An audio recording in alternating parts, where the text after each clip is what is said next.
The event for week 1 has received so much controversy that I felt like talking about it with my friend Topster. AJ Striker is the Metaverse hero that was predicted to win the Metaverse Champions event by over 75% of the votes. So why isn't he winning? It's a long and complicated story.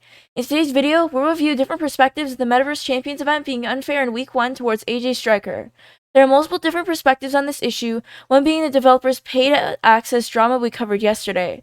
The first issue is that there has been some controversy going around regarding the Metaverse Champions event, and one of the games for AJ Striker is the paid access game. Many believe that this is affecting the score. The developer of the game responded with this, saying that they had a talk with Roblox and said that it was not affecting the score. Some people did not agree with this. The developer had then added on to the message and said that Roblox staff has taken fault. Do you agree? Leave your comments down below. This was the first drama. The second drama was with games having paid products in-game.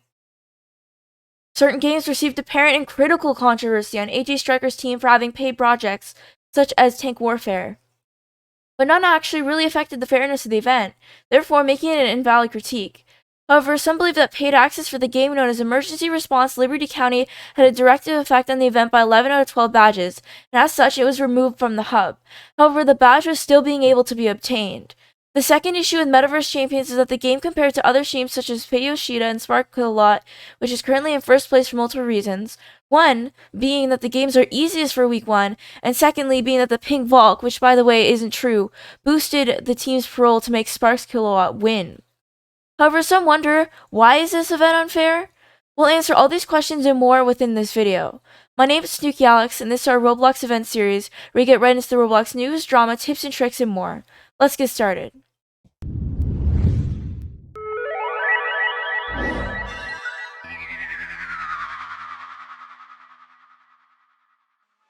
Yo, what's up, Nerd Squad, and welcome back to another video. Before we get started in today's video, make sure to subscribe for this Roblox drama, news, tips, and tricks, and more. We are so close to 11K, help us get there. Turn on the bell so you never miss out.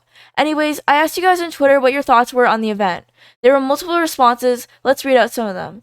This one's from Captain Budgie, who we will summarize after this. I appreciate everyone submitting their responses. The question to remind everyone is AJ Striker's team unfair? Let's read Captain Budgie's response, which says, well, first off, I would like to say that I do believe that AJ Striker was rigged for week 1. Reason 1 being an obviously ERLOC, Emergency Response Liberty County, with it being paid access. Another thing with this is that you can't play it on mobile. On a tablet and a laptop and PC you can. So why would they be allowed in the event? It was an oversight.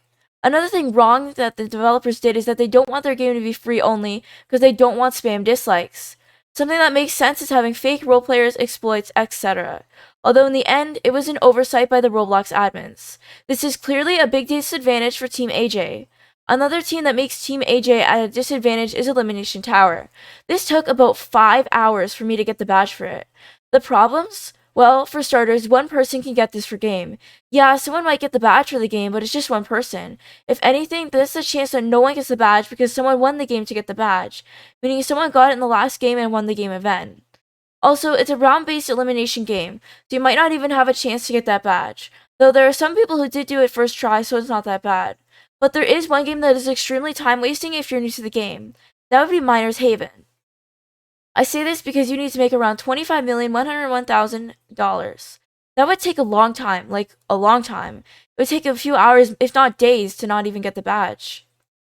Also, there's a way to get it quicker. If you open the crate and get a very rare item, you can sell it for more than the mission cost is.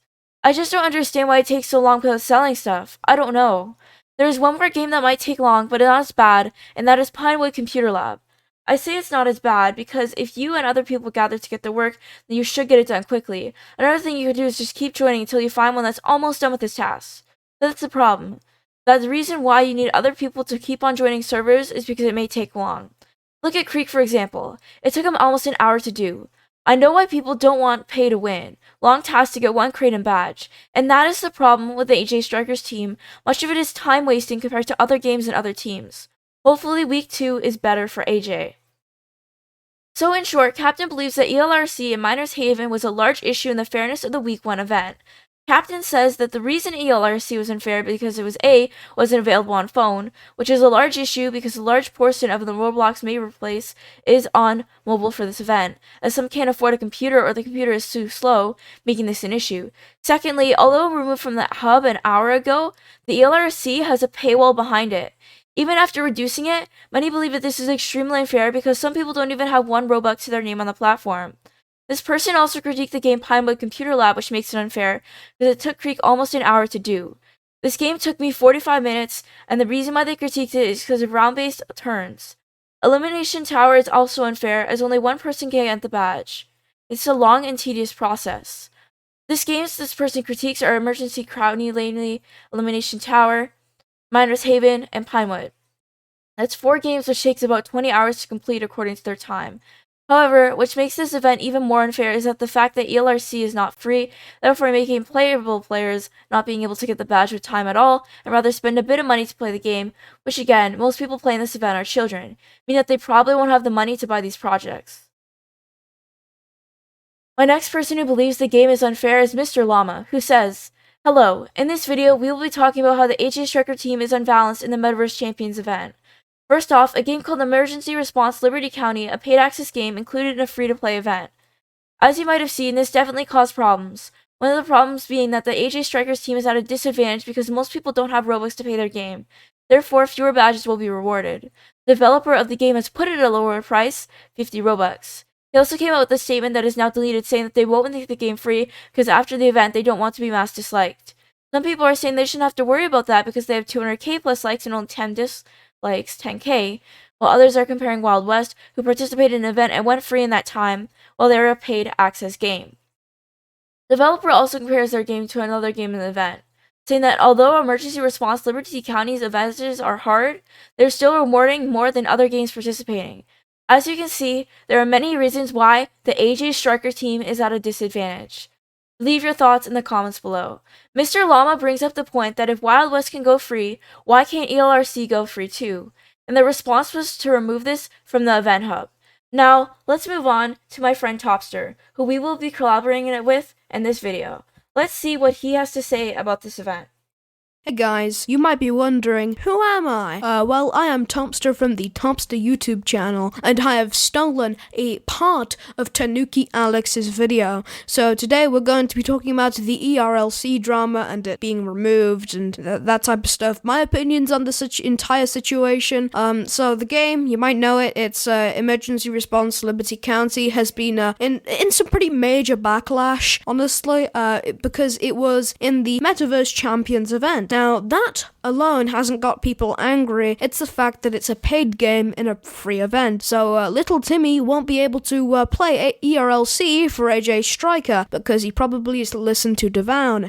So they understandably got mad and they decided to do something about it. They made it free and everyone was happy and birds were singing outside and the luscious grass was growing and, oh wait, no, they made it from 100 Robux to 50 Robux. And then everyone started crying again. And then they said, we're not making it free because we care about our like to dislike ratio. And then it got removed, apparently. And AJ will have some games soon, apparently. So yeah, that's cool. I think ERLC should have just made it free. I mean, Wild West did the same thing during the Egg Hunt last year. And they made their game free. So they really should have done the same. But yeah, thanks for watching my segment. Subscribe to Tanuki Alex and subscribe to Topster. Anyways, moving on.